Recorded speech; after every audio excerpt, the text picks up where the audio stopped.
গত 1 তারিখ মার্চ যাতে বিধানসভায় রেখেছে 27,804 crores 67 lakhs এবং deficit রেখেছে 410 crores 69 lakhs. প্রথমে I want to tell the House this budget does not have any target group.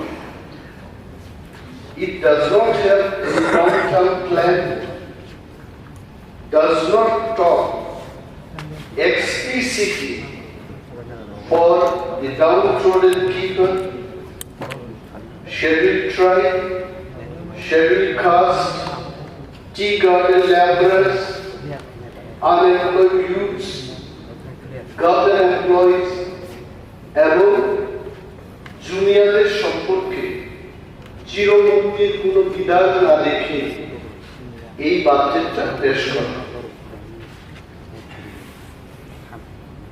When we think of the entire country, আমার মনে হচ্ছে ত্রিপুরা রাজ্য we are going in different direction if we go through this budget. And this budget is not different from last year's budget এবং গত 5-6 বছর ধরে যে বাজেটটা পেশ হচ্ছে I don't see much of difference. বাজেটটা কি হওয়া উচিত ছিল? For every budget I have to target.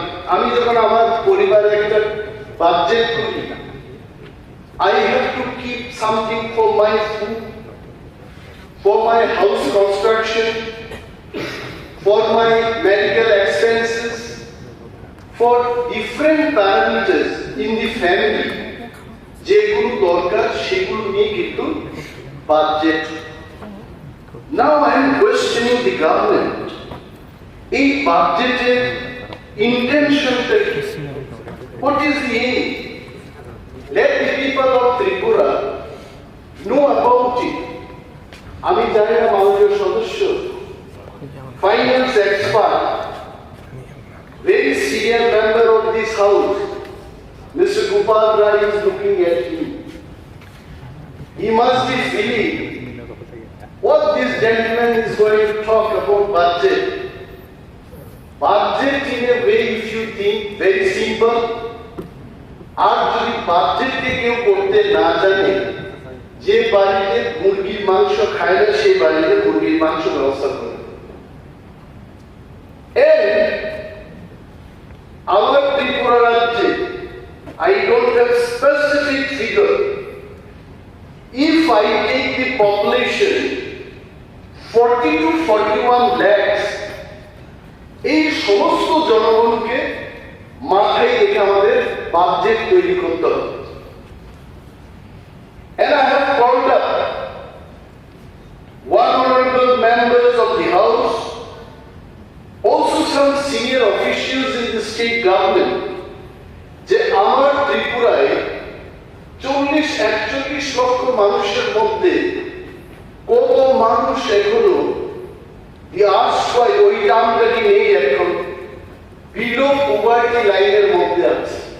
তখন আমাকে বলা হলো there is no word below poverty line now. এখন একমাত্র প্রায়োরিটি গ্রুপ বলে একটা শব্দ আছে যাদেরকে আমরা প্রায়োরিটি দিয়ে থাকি and that figure is around 29 lakhs. অর্থাৎ 40-41 লক্ষ মানুষের মধ্যে আমার 29 লক্ষ মানুষ, আমি যদি পার্সেন্টেজে বলি গ্রামের খেটে খাওয়া মানুষ কিন্তু বুঝবে না। দ্যাট ইজ ওয়াই আমি বলছি সারা রাজ্যের মানুষ বাজেট অধিবেশন দেখছেন 40-41 লক্ষ মানুষের মধ্যে 29 লক্ষ মানুষ হচ্ছে প্রাইমারি গ্রুপে, মানে দরিদ্র। এই দরিদ্র মানুষকে টার্গেট না করে যদি আমরা বাজেটটা তৈরি করি, ডু ইউ ফিল এক ত্রিপুরা, সর্বশ্রেষ্ঠ ত্রিপুরা, the best ত্রিপুরা এটা হবে। By telling this, if someone, my friends, from the treasury bench, যদি মনে করেন, why is he criticizing the government? I am not criticizing the government. I am only trying to ventilate the gap in the budget. যে সমস্ত অফিসারগণ এই বাজেটটা তৈরি করেছেন, probably they have not gone out of the AC room and they have not traveled Tripura virtually, emotionally, mentally. আমি AC রুমের মধ্যে দাঁড়িয়ে বক্তৃতা দিচ্ছি, আমাকে যদি বলা হয় যে রুদ্রের মধ্যে দাঁড়িয়ে আপনি 2 ঘন্টা বক্তৃতা করুন, কেন? Because the situation is different. এবং প্রতিটি বাজেটে 73 বছর 74 বছর বাজেট চলছে। আমি ছোট্ট একটা উদাহরণ দেব, জুনিয়া পুনর্বাসন। দি হাইয়েস্ট স্লোগান ত্রিপুরায় জুনিয়া পুনর্বাসন সম্পর্কে আমাদের অপোজিশন বেঞ্চে বাম বন্ধুরা যারা বসে আছেন, they had given maximum slogan for জুনিয়াদের পুনর্বাসন দিতে হবে। Now I have crossed 50 years age. এই 50 বছরেও জুনিয়ার পুনর্বাসন আর শেষ হলো না। Where is the problem? The problem is in budgeting. আমরা জুনিয়র কথা যখন বলি তখন কি বলি? 2টা সুপার দিয়ে দাও, 5টা সুপারি চারা দিয়ে দাও, 5 কেজি চাল ফ্রি দিয়ে দাও। Do you feel by doing this kind of budgeting, আগামী 1000 বছরও জুনিয়র পুনর্বাসন শেষ হবে না, জুনিয়ররা কখনোই স্বাবলম্বী হবে না? And I personally feel যে আমাদের এই ত্রিপুরা রাজ্যে অনেকেই প্রশ্ন করছে স্বাবলম্বী হচ্ছে না কেন? ট্রাইবাল ওয়েলফেয়ার ডিপার্টমেন্ট রয়েছে, ট্রাইবালরা কেন স্বাবলম্বী হতে পারেনি? I am questioning the government. ট্রাইবালদের স্বাবলম্বী করার জন্য গভর্নমেন্টের পলিসিটা কি? আপনারা জানেন গভর্নমেন্টের পলিসিটা কি? There is budget at a glance. আমি 2023-24 সালে এই বিধানসভায় পা রাখি দ্বিতীয়বারের মতো। ট্রাইবাল ওয়েলফেয়ার বাজেট ছিল 3.91%। আর এইবার বাজেট এটি গ্ল্যান্স আপনারা পাই চার্ট দিয়েছে দেখবেন, এইখানে বাজেটটি ইনক্রিজ করে 4.18% করা হলো। ইয়েস, 4.18%। এই টাকায় you feel that ট্রাইবালরা স্বাবলম্বী হবে? আমাকে কেউ বলেছে, দাদা আপনি তো অনেক পরীক্ষা নিরীক্ষা করেন, গবেষণা করেন, চিন্তা ভাবনা করেন, ট্রাইবালরা কেন স্বাবলম্বী হচ্ছে না? বলছেন রোজগারের তো একটা ব্যবস্থা থাকবে।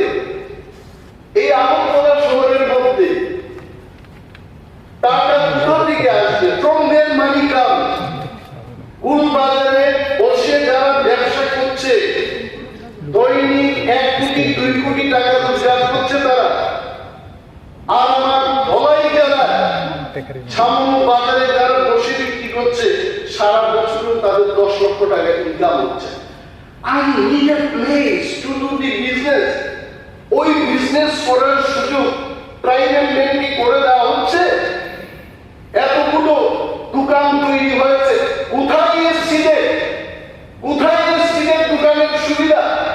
সমস্ত সুবিধা ওই লোকগুলির হাতেই চলে যাচ্ছে যারা আগে থেকে ধনী ছিল।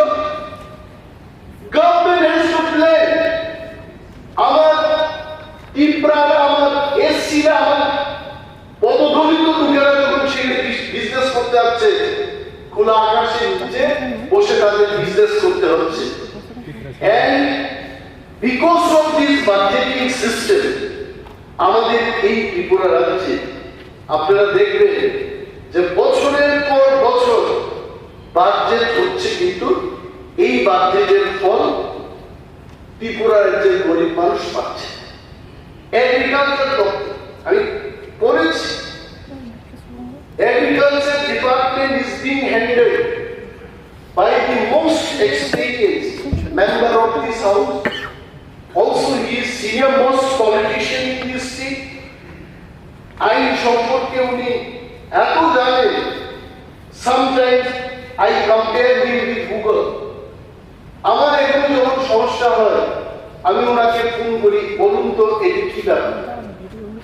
উনি কোনো বই রেফারেন্স ছাড়াই বলছেন যে অনিমেষ বাবু এইভাবে সেই হবে। আমি মাননীয় কৃষি দপ্তরের মন্ত্রীর দৃষ্টি আকর্ষণ করে মাননীয় অধ্যক্ষ মহোদয় আপনার মাধ্যমে প্রশ্ন করছি। These are few questions. সরকার বলেছে কৃষকদের আয় আমরা দ্বিগুণ করে দেব, শুনতে খুব ভালো লাগে। এমপ্লয়ীদের আয় দ্বিগুণ হোক, এটা না হলো কৃষকদের আয় দ্বিগুণ করবে সরকার। কোন সরকার? বিজেপি আইপিএফটির সরকার। শ্রেষ্ঠতম স্লোগান এটাই হতে পারে এই দেশের মধ্যে। কিন্তু আমার প্রশ্ন হলো কোথায় এদের আয় দ্বিগুণ হয়েছে? হয়নি, আপনারাও জানেন। কেন হবে? বাজেটে যেভাবে রেখেছে কেন হবে? একটা উদাহরণ দিয়ে বলছি, কৃষি বীমা না ফসল বীমা? ফসল বীমাই হবে। কৃষকদের থেকে টাকা নেওয়া হচ্ছে প্রতি মৌসুমে 10 টাকা করে, সমস্ত রাজ্যের সমস্ত কৃষককে পয়সা দিতে হচ্ছে কৃষি বীমার নামে। আমি প্রথম ভাবতাম নরেন্দ্র মোদীজি এসে বিশাল এই দেশের মধ্যে কৃষি কল্যাণ করে একটা বীমা এনেছে। আমি খুব খুশি হলাম। বিরোধী দলনেতা হিসেবে বক্তব্য রাখতে হবে, পড়াশোনা করতে হবে। পড়াশোনা করতে গিয়ে দেখলাম যে আসলে এটা সরকারি কোনো বীমা নয়, এই বীমাটা হচ্ছে প্রাইভেট কোম্পানির একটা বীমা। মাননীয় এগ্রিকালচার মিনিস্টার এটা জানবেন। ওই প্রাইভেট কোম্পানির নাম হচ্ছে HDFC ERGO general insurance company limited, যেটা একটা প্রাইভেট কোম্পানি। এই কোম্পানির হাতে শত শত লক্ষ লক্ষ টাকা কৃষকদের থেকে নিয়ে নেওয়া হচ্ছে। অথচ আমি কোয়েশ্চেনিং, উনি জানবেন, উনি তো বলে উত্তর দেবেন যে কৃষকরা এটা পেয়েছে সেটা পেয়েছে। কিছুদিন আগে অকাল বর্ষণে যখন কৃষকরা ক্ষতিগ্রস্ত হলো, বহু কৃষক আমার কাছে এসে বলছে যে বীমা করার পর বীমা কোম্পানি আমাদের টাকা দিচ্ছে। I want to draw the attention of the agriculture minister. আপনি একটু খোঁজ খবর নিয়ে দেখুন।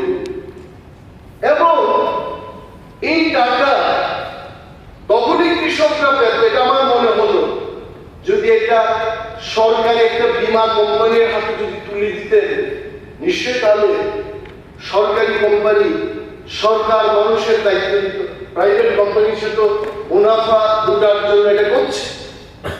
মার্সি থেকে, মার্সি মানে ধলাই জেলার মার্সি, ওই মার্সির লোকেরা আমাকে বলছে যে মার্সিতে 500-600 কৃষক পরিবার আছে এবং অধিকাংশ যে পরিবার বাঙালি অংশের মানুষ, টিপ্রারা কতিপয় আছে কৃষক, তারা বলছে যে 90% মার্সি এলাকার লোকগুলো হচ্ছে কৃষক।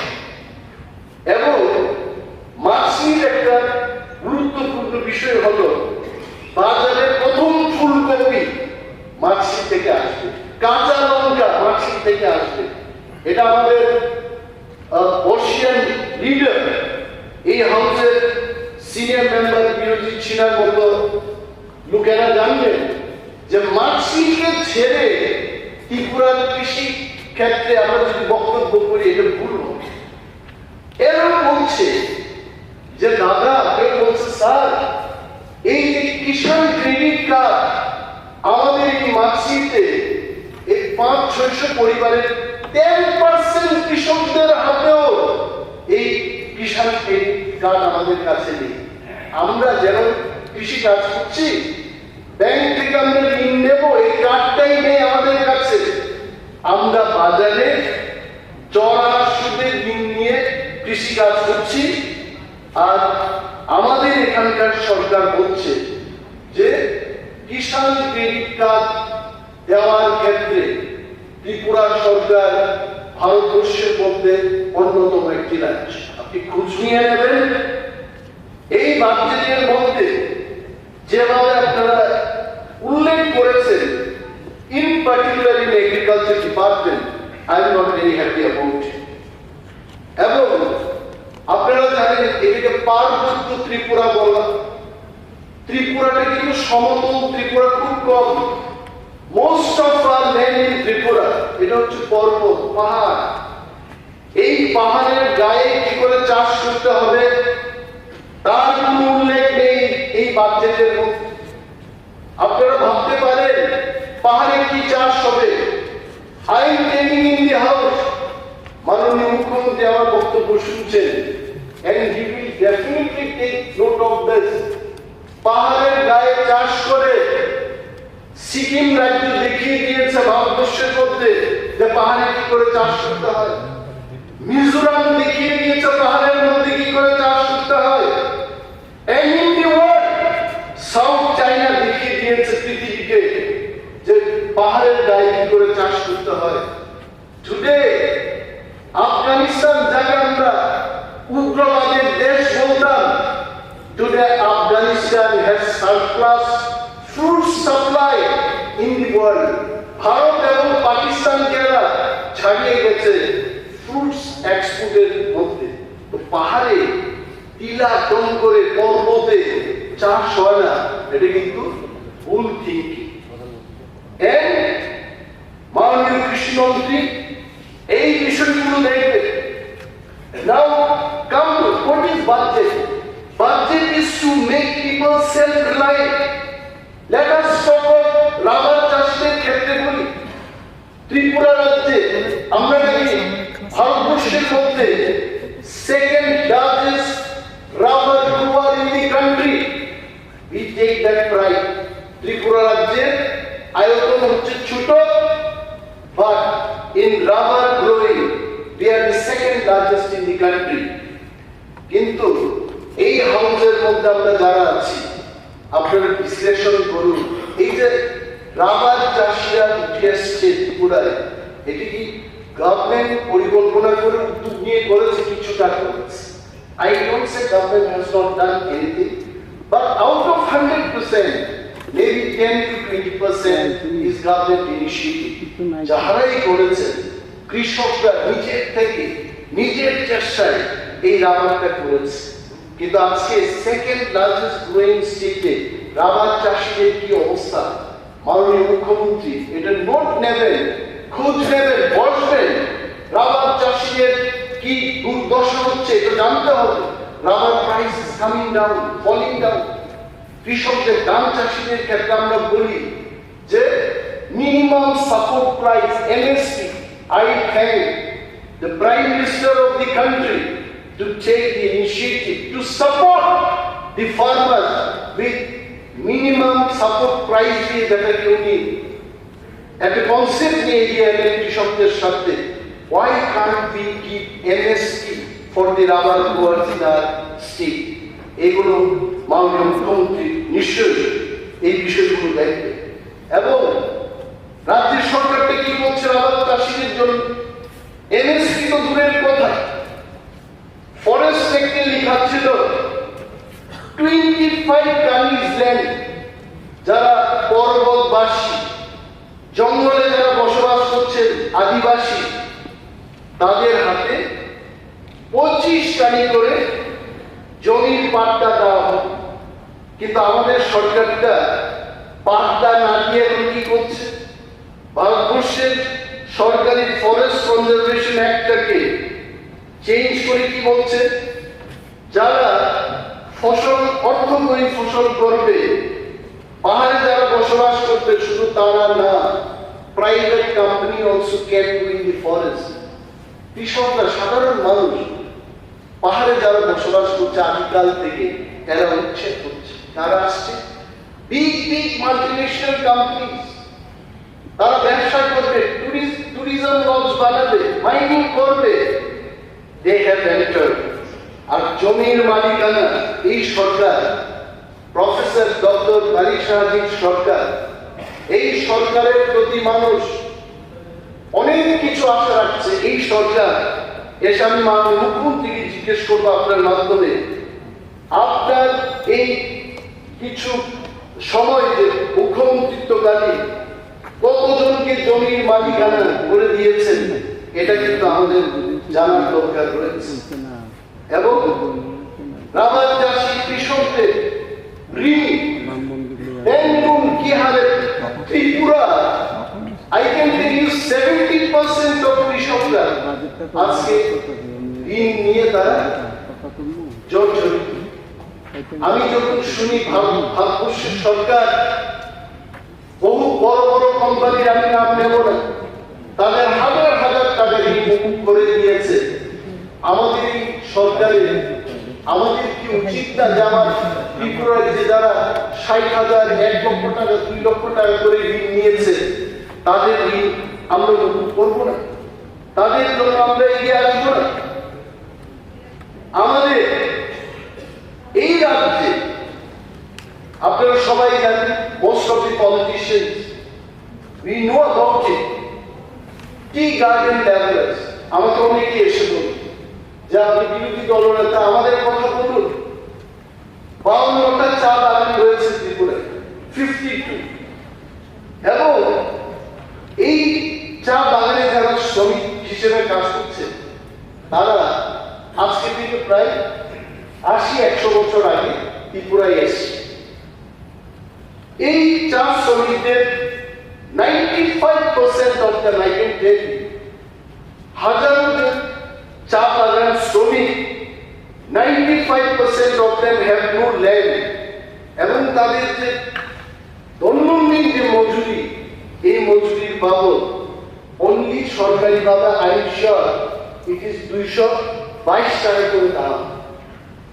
চা বাগান বলতে নর্থের আমাদের যারা প্রতিনিধিরা রয়েছে, মাননীয় মন্ত্রী শ্রী টিঙ্কুরাই মহোদয় চা বাগান সম্পর্কে জানলেন যে এই চা বাগানের শ্রমিকরা কিন্তু বেহাল দশার মধ্যে আছে, তাদের খবর সরকার রাখছে না। একটু খবর নেবেন তাদের।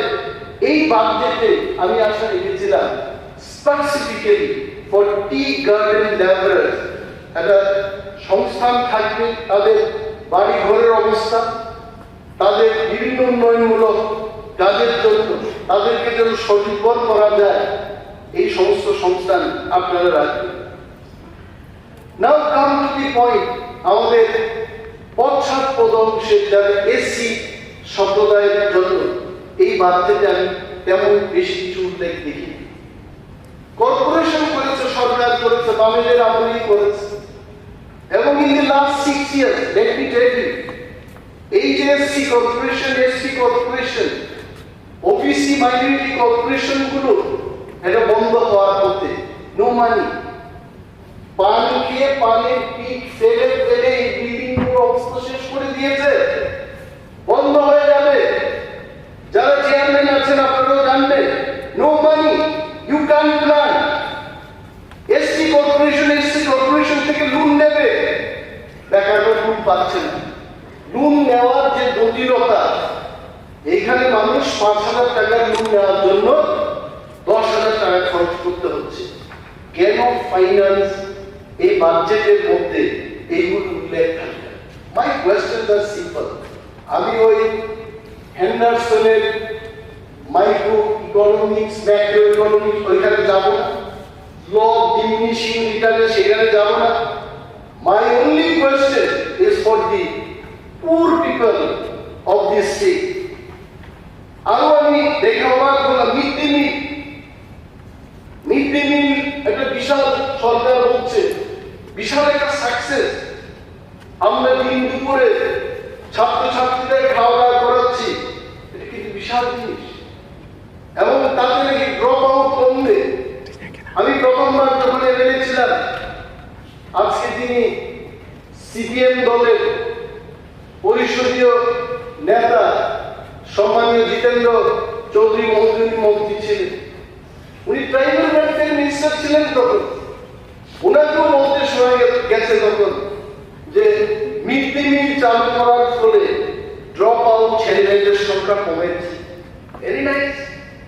কিন্তু এই বাজেটে যারা মিড ডে মিলকে চালু করবে, কাজ করবে মিড ডে মিলকে নিয়ে, তাদের যেন বেতন ভাতা ঠিকঠাকে বৃদ্ধি পায়, তার জন্য সংস্থানই রাখা হবে। ইউ হ্যাভ টু কি, আমি যদি না চাই সেখানে কি করে আসবে? And the biggest point telling, যারা আমাদের এই লাইভ শো দেখছেন বা সরকারি আমলা মিডিয়া, রাজ্যের সমস্ত অংশের মানুষ যারা এই আমাদের বক্তব্যকে শুনছেন, আলোচনাকে শুনছেন, I tell you one thing, এটা বিপজ্জনক। মাননীয় ফাইন্যান্স মিনিস্টার, উনি বিজ্ঞ মানুষ, অর্থ দপ্তরে 1 বছরের মধ্যে অনেক নলেজ উনি গেইন করেছেন। ওনার বক্তব্যগুলো খুব ভালো লাগে, very specific when he talks. আমি যে পয়েন্টে জিজ্ঞেস করবো এটা আপনি মুখ রাখবেন, because you have to reply. এখানে একটা বিপজ্জনক জিনিস দেখেছেন, 26% গতবারের যে টাকা, সেই টাকা আমরা খরচ করতে পারিনি। সিএজি রিপোর্ট বলছে, এটা অনিমেষ ডেভেলপমেন্ট রিপোর্ট না, আমি সরি, সিএজি এই কথা বলছে যে 26% of the previous financial year যে বাজেটটা হলো, এই টাকা আমরা খরচ করতে পারিনি। What does it mean? আমাকে টাকা দেওয়া হলো, আমি খরচ করতে পারছি না, তাহলে এটা বোঝা গেল either I am incapable of spending that money or I don't have any plan. আমি বিধানসভায় দাঁড়িয়ে বলছি, মাননীয় মুখ্যমন্ত্রী যদি আমাকে 1 কোটি টাকা এখন দিয়ে দেয়, আমি 8টার মধ্যে, রাত্রি 8টার মধ্যে আমি 1 কোটি টাকা খরচ করে ফেলি, because I have specific plan. আমার এই করতে হবে, সেই করতে হবে। It does mean you don't have plan, proper plan নেই বলে আপনারা খরচ করতে পারেন। এইটার কিন্তু ফল হবে, এইখানে আমরা যাই বলি double engine Sarkar, triple engine, forget it. দিল্লিতে যারা বসে দেশের সরকার চালাচ্ছে, ফাইন্যান্স ডিপার্টমেন্ট, নীতি আয়োগের ফর্মুলার বাইরে কেউ যাবে না, মাননীয় অর্থমন্ত্রী এটা ভালোই জানেন। Since you could not spend 26% of the allotted budget, next year আপনি দেখবেন এই বাজেটটা আমরা যখন পাঠাবো, কেন্দ্রীয় সরকার, কেন্দ্রীয় অর্থ মন্ত্রক আমাদের বাজেট কমিয়ে দেবে। Take my word for granted. এটা ভালো, we should be able to spend money. এবং টাকার জন্য আপনারা উপজাতি কল্যাণের, ত্রিপ্রাসের কল্যাণের কথা বলছেন। I am so happy with you all that ত্রিপ্রাসের কল্যাণ হবে। এবার আমি ভেবেছিলাম অন্তত 1,500 কোটি টাকা টিটিএইচসি কে দেওয়া হবে। কি হয়েছে? How much you have given? গত বছর I think 76 crore টিটিএইচসি কে দেওয়া হলো। এই বছর 798 করেছে। তো what is the increase in the budget? যেখানে আপনি নিজে জানেন, মাননীয় মুখ্যমন্ত্রী জানেন, মাননীয় অর্থমন্ত্রী জানেন, মাননীয় অনেক মন্ত্রী মহোদয়গণ জানেন, এডিসিতে বেতন দেওয়ার টাকা নেই। সেখানে গেল ওই টাকাগুলো, যে টাকাগুলো আমরা খরচ করতে পারছি না, we could have diverted that money. এটা আমরা করলাম। এই যে 26% as per CAG report আমরা খরচ করতে পারলাম না, এটা ভোগান্তিকে ভুগবে, কর্মচারী যাবে দিয়ে দেওয়া হচ্ছে। আমি আবারও বলছি, প্রতিটি সেশনে আমরা কর্মচারীদের সম্পর্কে বলি, সেন্ট্রাল গভর্নমেন্ট এমপ্লয়ি 46% দিয়ে পাচ্ছে। আমাদের শ্রেষ্ঠ ত্রিপুরায়, আমার জন্মভূমি ত্রিপুরায়, আমাদের মুখ্যমন্ত্রীর জন্মভূমি ত্রিপুরায় আমরা 20% স্টেট গভর্নমেন্ট এমপ্লয়িদের দিয়ে দিয়েছি, 26% আমাদের গ্যাপ। এখন কর্মচারীদের প্রশ্ন হচ্ছে, এই 26% খরচ না করে বাজেটটা যখন কমিয়ে দেবে, আমরা কি আর দিয়ে দেখবো? মাননীয় পরিষদীয় মন্ত্রী যখন বিরোধী দলনেতা ছিলেন, তৎকালীন বামফ্রন্ট সরকারকে একটা গানের মাধ্যমে উনি প্রতিবাদ করেছিলেন তোমার দেখা নেই, তোমার দেখা নেই, দিয়ে দেখা হবে না। এটা কর্মচারীদের মধ্যে আতঙ্কের সৃষ্টি হয়েছে। আই ওয়াজ সো হ্যাপি যে গত মাসে মনে হচ্ছে আমরা মার্চে আছি, 20 তারিখ ত্রিপুরা সরকার সিদ্ধান্ত নিয়েছে যে অ্যাডহক প্রমোশন কে দেখাশোনার জন্য, বিশ্লেষণ করার জন্য, সরকারকে একটা পরামর্শ দেওয়ার জন্য একটা কমিটি হয়েছে। ওই কমিটি মিটিং করে কি উত্তর দিয়েছে কেউ জানে না, আমি জানি না, মাননীয় সদস্যরা বা মন্ত্রী মহোদয়গণ আপনারা জেনেছেন কিনা এই জন্য। এবং যখন মাননীয় মুখ্যমন্ত্রী, অর্থমন্ত্রী বা অন্যান্য মন্ত্রীগণ যখন বক্তব্য রাখবেন, এই পয়েন্টটা যেন আমাদের খোলাসা করে বলেন যে ওই অ্যাডহক প্রমোশন দেখার জন্য যে কমিটিটা গঠন হয়েছে, ওই কমিটিটা কি বলেছে। আরেকটা জিনিস দেখুন, আমাদের অনেক পলিটিশিয়ানদের মিসেসরাও চাকরি করে, হাজারো কর্মচারী বন্ধুরা আছে। গ্র্যাচুইটি একটা বিশাল জিনিস। রিটায়ারমেন্টের পর যখন মানুষ গুরু হয়ে যায় তখন তার সাথে বন্ধুদের সংখ্যা কমে যায়। আমাকে অনেকেই বলেছে যে হরিনাথ বাবু বৃদ্ধ হয়ে গেল, বৃদ্ধ হওয়া একটা অভিশাপ। আপনার বয়স কত? কাকু বলছে 82 বছর। বলছে বার্ধক্যতা নেমে গেলে বন্ধুর সংখ্যা কমে যায় এবং মনটা ঠিকই চলে, ব্রেনটা ওয়ার্ক করে, কিন্তু হাত পা এগুলো চলে না। স্টেপ গুলো যখন দেখি তখন মনে হয় আরে এটা তো ঠুক ঠুক ঠুক ঠুক করে উঠবে, কিন্তু যখন উঠতে চাই উঠতে পারি না। এটা হচ্ছে বার্ধক্যের অবস্থা।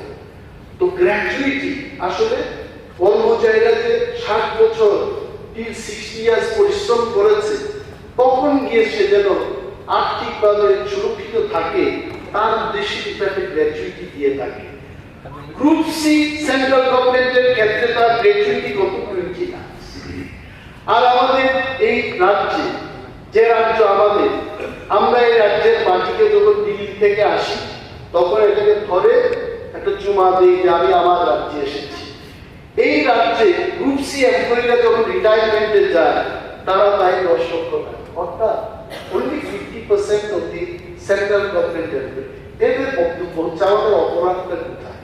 আমি বললাম অপরাধটা আমি জানি না, তবে সরকারের কাছে আমি আপনাদের এই বক্তব্য তুলে ধরবো, এই ডিফারেন্সটাকে এটাও যেন উত্তর দেওয়া হয় আমি অনুরোধ করব। এন্ড নাও এই যে আমাদের ত্রিপুরা রাজ্যে অনেকগুলো ফুড এন্ড সিভিল সাপ্লাইস এর ক্ষেত্রে আমি মাননীয় মন্ত্রীর দৃষ্টি আকর্ষণ করে বলছি, এটা মানুষের পক্ষে। আমি আসলে প্রায় সময়ই ফুড এন্ড সিভিল সাপ্লাইস মিনিস্টারকে ফোন করি। If there are problems, instantly I call most of the ministers. It is not only with him, even these days মাননীয় মুখ্যমন্ত্রীর সাথে আমার 2-3 বার সৌহার্দ্যপূর্ণ আলোচনা হয়েছে।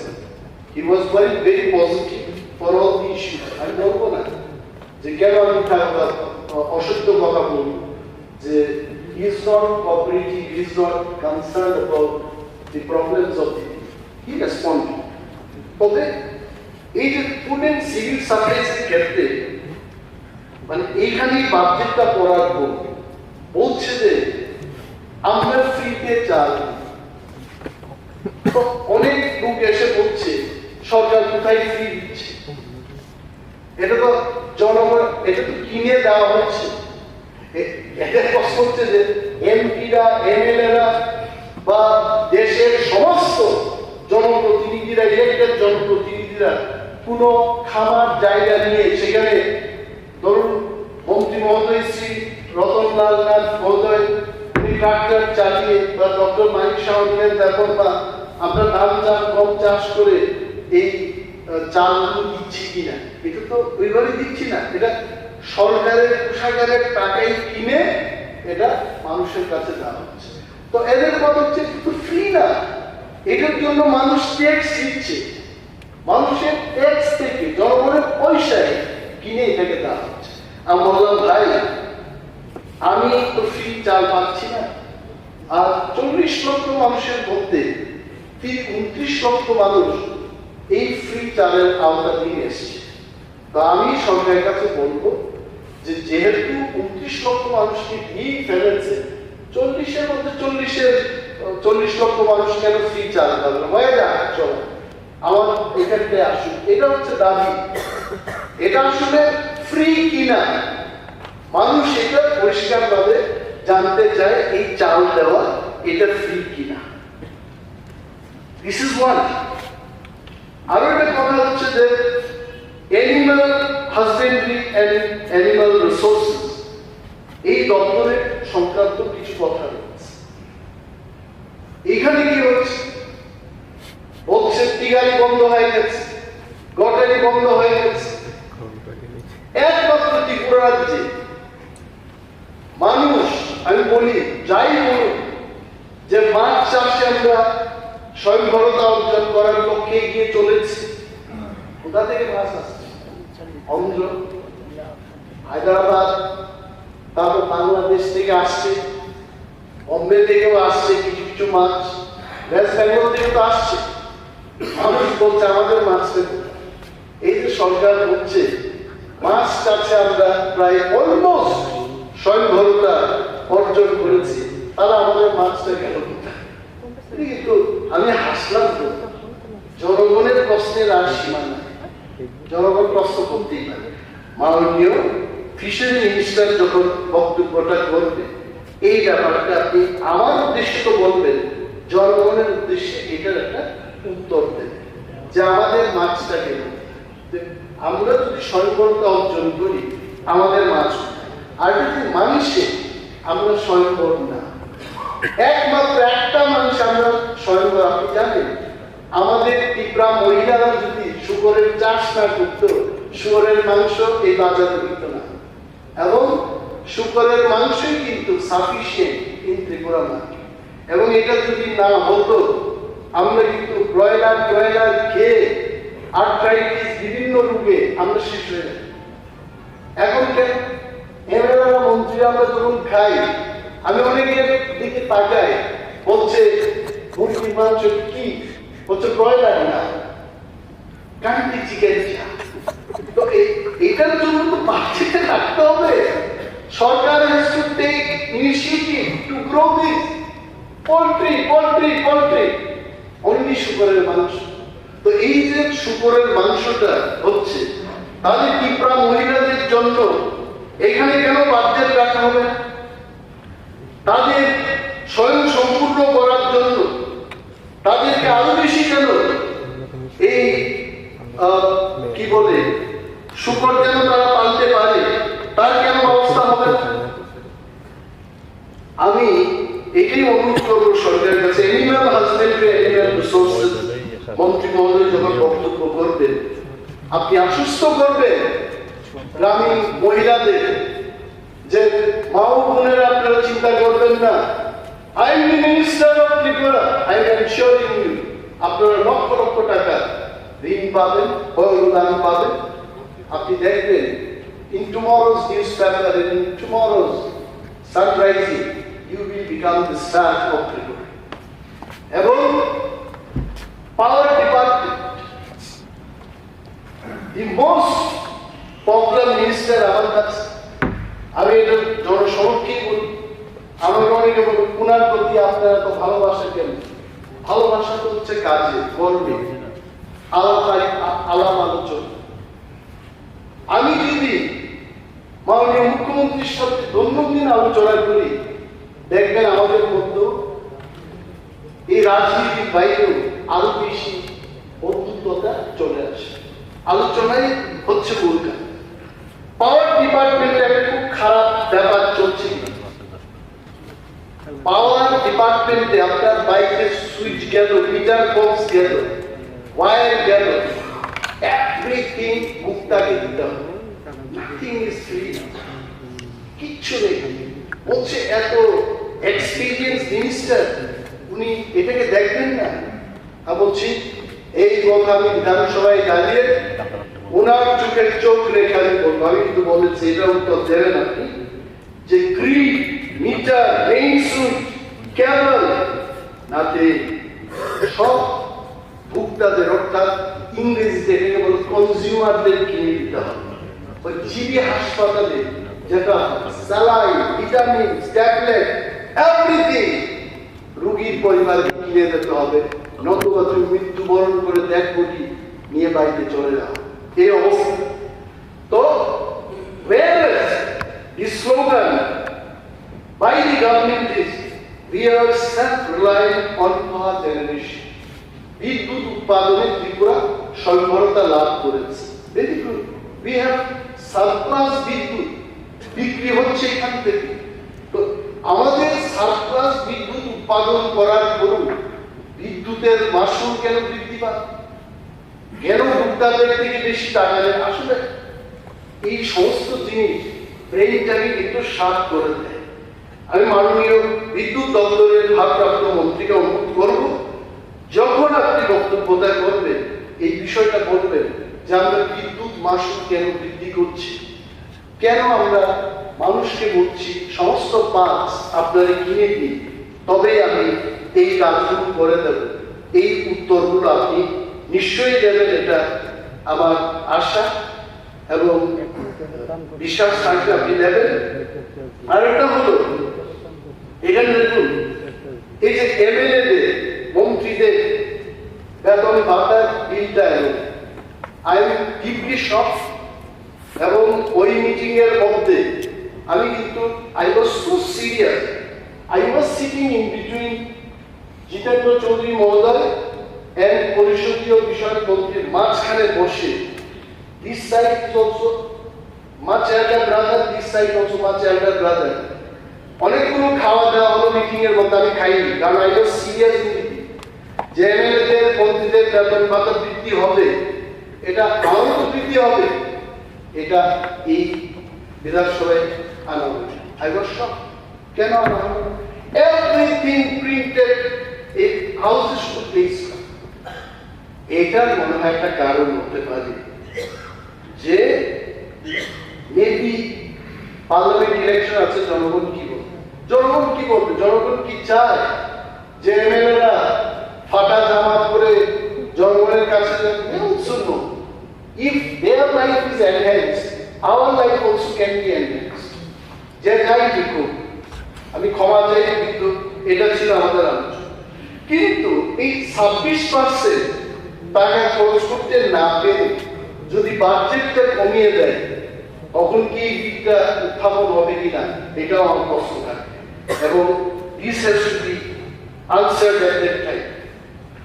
আমি একটা জিনিস দেখেছি এই বাজেটের মধ্যে, মাননীয় মুখ্যমন্ত্রী, মাননীয় অর্থমন্ত্রী উভয়কে দৃষ্টি আকর্ষণ করে বলছি, এমজিএন র্যাক্স আগে কি ছিল? এমজিএন রেগা, এখন হচ্ছে এমজিএন র্যাক্স স্কিম। আমার কাছে, আপনার কাছে, ডাক্তারের কাছে, ইঞ্জিনিয়ারের কাছে এমজিএন র্যাক্স সামান্য জিনিস, বাট ফর গ্রামীণ গরিব পরিবার, গ্রামে যারা বসবাস করছে, MGN Rex is very important for them. আমি খবর নিয়েছি আজকে বক্তব্য দেওয়ার আগে যে এই পর্যন্ত MGN Rex প্রকল্পে 100 দিনের যে কাজের গ্যারান্টি, তার মধ্যে কতদিন কাজ দেওয়া হয়েছে? Not more than 66 to 67 days. এই বছর চলে যাবে, in the next few days এই ফাইন্যান্সিয়াল ইয়ার ফিনিশ। এখনো কিন্তু 30-35 দিনের মতো কাজ দিতে হবে। Another point হচ্ছে, যাই কাজ হয়েছে 5 months বিল ইজ পেন্ডিং, এবং এই শ্রমিকদের টাকা দেওয়া হচ্ছে না। আমি খবর নিয়ে দেখুন, আমি যখন খবর নিয়ে দেখলাম যে টাকা কেন দেওয়া হচ্ছে, the problem is with the state government. আপনি বা আপনাদের সরকার, আপনার সরকার, মাননীয় মুখ্যমন্ত্রী সম্মান দিয়ে আপনাকে বলছি, 270 কোটি টাকার মতো যা খরচ হয়েছে, এটা ইউটিলাইজেশন সার্টিফিকেট আপনি দিতে পারেন। এন্ড বিকজ অফ দ্যাট মহামান্য সেন্ট্রাল গভর্নমেন্ট টাকা আটকে দিয়েছে। Why it is to happen? এই গরিব মানুষের কি হবে? We must think about it. এবং এইটা যেন যে কোনো মাননীয় মন্ত্রী মহোদয়, অর্থমন্ত্রী হোক, মাননীয় মুখ্যমন্ত্রী হোক, যখন বক্তব্য রাখবেন, please reply to this phone. দেখা শরীরটা জানতে চাই। আরেকটা হচ্ছে হেলথ। হেলথ আপনার ভালো দরকার, আমার দরকার, for every one of us. এই হেলথ বাজেটটা আমি যখন দেখেছি, সেদিন মাননীয় অর্থমন্ত্রী প্রণজিৎ সিংহ রায় মহোদয় মাননীয় মুখ্যমন্ত্রীকে ধন্যবাদ জানিয়েছে। আসলে ভালো কাজ করলে তো ধন্যবাদ জানাতে হয়, এবং লিখিত ভাবে স্বাস্থ্য মাননীয় অধ্যক্ষ মহোদয় 18 নম্বর পয়েন্টে আমি মাননীয় মুখ্যমন্ত্রী মহোদয়কে এই সুযোগে, অর্থাৎ কোন সুযোগে, বাজেট ভাষণ দেওয়ার সুযোগে মুখ্যমন্ত্রী জন আরোগ্য যোজনা 2023 বাস্তবায়নের জন্য ধন্যবাদ দিতে চাই। এই সুযোগ ছাড়াও প্রতিনিয়ত আমি ধন্যবাদ দেব। কিন্তু হেলথ বাজেটটা যখন দেখি, এই যে হেলথ বাজেটটা আপনারা এট এ গ্ল্যান্সে রেখেছেন, sir please see this budget. I think it is roughly I don't know, some 6.71% রেখেছে in health. Is it 6.2%? এই বাজেট দিয়ে এতগুলো মানুষের, এত পরিবারে 5 লক্ষ টাকা করে এটা কি হবে, কোথা থেকে দেবে? এই বাজেটটা এত বাজেট কম কেন? It is my question. নাকি আমার ওই এইচডিএফসি এর প্রাইভেট লিমিটেড কোম্পানির মতো প্রাইভেট বীমা সংস্থাকে দিয়ে এটা করাবে? এটা হবে না। কিন্তু এটা তো যে কোনো ব্যক্তি, I have taken health insurance from Reliance, আমি নিতে পারি। যেহেতু সরকার বলছে, মুখ্যমন্ত্রী বলছে এই 5 লক্ষ টাকার কাভারেজ হবে এই যোজনায়, good, but why the budget is less? আমি কেন বাজেটটা বেশি কেন বলেছে এটা প্রশ্ন তুলছি না। Why the budget is less? আরো একটা বিষয় এখানে একদম ভাবে দিয়েছে, লোন। রাজ্য সরকার লোনের ইন্টারেস্ট দিতে দিতে অবস্থা শেষ। Payment of interest 5.34%। আপনারা দেখবেন স্টেটমেন্ট 6 পেজ নাম্বার 7, এই বাজেট এতে গ্ল্যান্সে দিয়েছি। রিপেমেন্ট অফ লোনস, এটাও তো লোনের ব্যাপার, 2.04%। সব মিলিয়ে কিন্তু 7.38%। আমরা শুধু এই 27,800 সামথিং কোটি টাকার মধ্যে এত শতাংশ টাকা কিন্তু ঋণের পরিশোধ করতে করতেই শেষ। মাই পয়েন্ট ইজ, তাতে কি হচ্ছে? Because of that you have to reduce the budget in rural development panchayat. আপনি দেখুন কি কি পরিমাণে, হোয়াট ইজ দি বাজেট? একটা পঞ্চায়েত, ত্রিপুরার 70 থেকে 80% মানুষ, তারা এখনো দরিদ্র বলে পরিচিত। এই মানুষগুলো তাদেরকে উপেক্ষা করে এই টার্গেটটাকে বাদ দিয়ে আমি যদি একটা বাজেট করি, শ্রেষ্ঠ ত্রিপুরা হবে? I only question. যদি হয় আমাকে প্রমাণ দিন। কেন পঞ্চায়েত ডিপার্টমেন্টে, ভিলেজ কমিটিতে এই বাজেট এত কম হবে? আমাদের এই বাজেটের মধ্যে ওই দরিদ্র লোক 29 লক্ষ 30 লক্ষ লোককে আমাকে টার্গেট করে বাজেটটা তৈরি করতে হবে। And this has not happened in this budget. I can tell you, sir, this budget, although it has been printed in glossy paper, গতবারের চেয়ে এইবার কিন্তু কালার কম্বিনেশন, প্রিন্টিং আরো ভালোভাবে হয়েছে। বানানটা খুব শুদ্ধভাবে লিখেছেন অর্থমন্ত্রী যারা এই বাজেটটা প্রিন্ট করেছে। আমার মনে হচ্ছে গতবার আমাদের আলোচনার পর ভালো একটা প্রিন্টিং হাউসে গিয়ে এটা করেছেন। Thank you so much for that. তবে একটা জিনিস এখানে, বাজেট ভাষণের সর্বশেষে লিডার অফ অপোজিশন কি প্রশ্ন করে সরকারের কাছে? এসসিডিটি ব্যাপার, this is fourth session in the 13th assembly. আমি কিন্তু এসসিডিটি বলে চিৎকার করছি। সেপ্টেম্বর 2022 তারা পরীক্ষা দিয়েছে, এখন রেজাল্ট বেরোলো। এর কোয়েশ্চেনিং মি, এই মোবাইলটা যখন আমি চালু করি হাজারো লোক আমাকে বলছে, স্যার নিনি আপনি gleich vom Wiedersau sind jetzt die Komplikationen.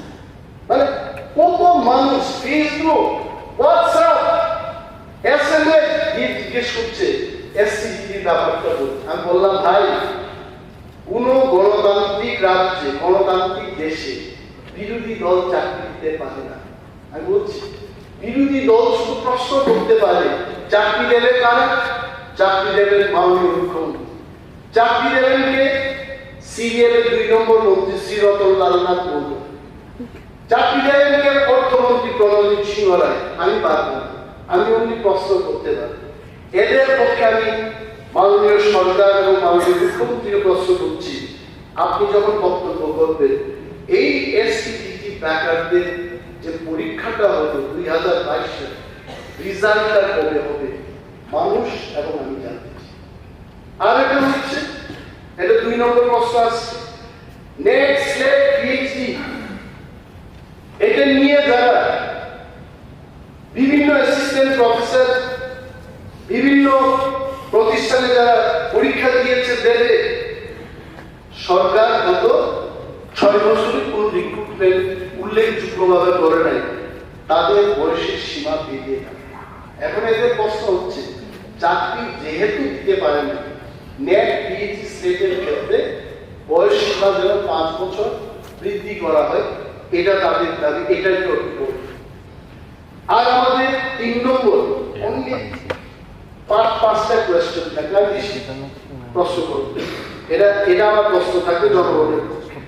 3 নম্বর প্রশ্ন হচ্ছে, কর্মচারীরা বলছে যে আমাদের দিয়ে দেওয়া হবে কিনা, হ্যাঁ বা না। যেমন মাননীয় চেয়ারম্যান এখন আছেন, উনি খুব বিনয়ী মানুষ, হেসে আমাকে দেখছে, এবং যেমন বলছে স্পিকার সাহেব আজকে বলেছেন এত কিছু বলার দরকার নেই, করবেন কিনা, হবে কিনা জিজ্ঞেস। আমি জিজ্ঞেস করছি কর্মচারীদের দিয়ে দেওয়া হবে,